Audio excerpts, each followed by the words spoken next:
Mais j'ai pas l'impression qu'il s'agisse d'un documentaire typique sur des races particulières. C'est plutôt une sorte d'immersion dans toutes les formes que peuvent prendre la nature. Aussi bien les formes, d'ailleurs c'est le cas, les formes minérales, quand on voit ces couleurs extraordinaires dans les zones qui sont saturées de, de produits chimiques naturellement. Voilà, c'est une sorte de, c'est un peu comme ce que fait Yann Arthus-Bertrand, c'est-à-dire que c'est une façon de, au lieu de survoler, là on s'immerge, en fait, on va à l'intérieur. Mais ce n'est pas didactique sur la vie des animaux. C'est juste, voilà, regardez ce qui nous entoure, regardez le miracle visuel, espèce de... C'est insensé, quoi. Non, ça n'a pas, je ne pense pas que ça aurait influencé ma façon de présenter ce texte. Voilà, moi, ma mission, c'était surtout d'être au plus serré, proche de la version anglaise. Alors que là, en fait, morceau par morceau, il a fallu quand même donner un élan et le traiter presque comme une... Même s'il s'agissait d'un texte simple, mais d'y mettre quand même une forme d'intention dramatique dans l'élan, ou alors dans le côté... Quand on annonce quelque chose d'un peu comique, désopilant, comme le caméléon du désert. On doit vraiment changer beaucoup sa voix. Et j'ai failli me faire piquer par un énorme scorpion au Niger.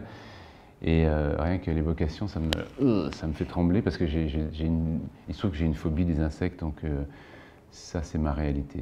Et je veux dire que les images de la fourmilière dans le film, de ces animaux qui sont, de ces insectes qui sont comme ça submergés par une mer de fourmis, je trouve ça absolument cauchemardesque. Et je suis obligé de faire un effort en me disant, bon, ça fait partie du grand tout, ça fait partie de la chaîne des animaux. Ils sont nécessaires, comme tous les animaux sont nécessaires, mais je dois faire un effort.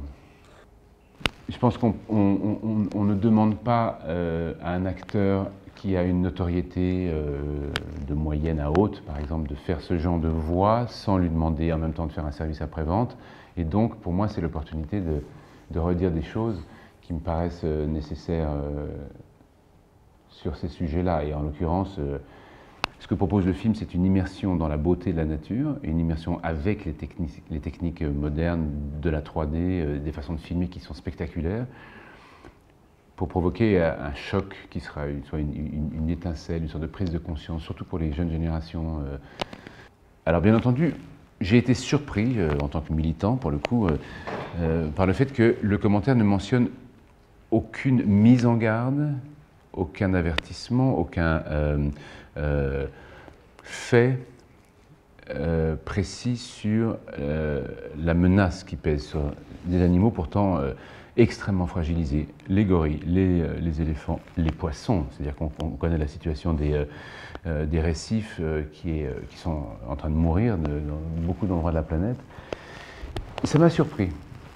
Il est clair que la question de l'eau est la question fondamentale et qu'elle elle n'a pas l'air du tout d'arriver jusqu'au cortex des décideurs, mais il est clair que la question de l'eau, elle va être la question de l'humanité beaucoup plus tôt qu'on imagine. De toute façon, toutes les questions qui sont liées à l'écologie vont être posées de façon beaucoup plus précoce que ce qu'on avait imaginé. Elles sont déjà en train d'être posées au niveau des précipitations et des excès du climat. Mais la sécheresse, l'accès à l'eau, voilà, c'est pas la science-fiction, c'est juste là, c'est maintenant.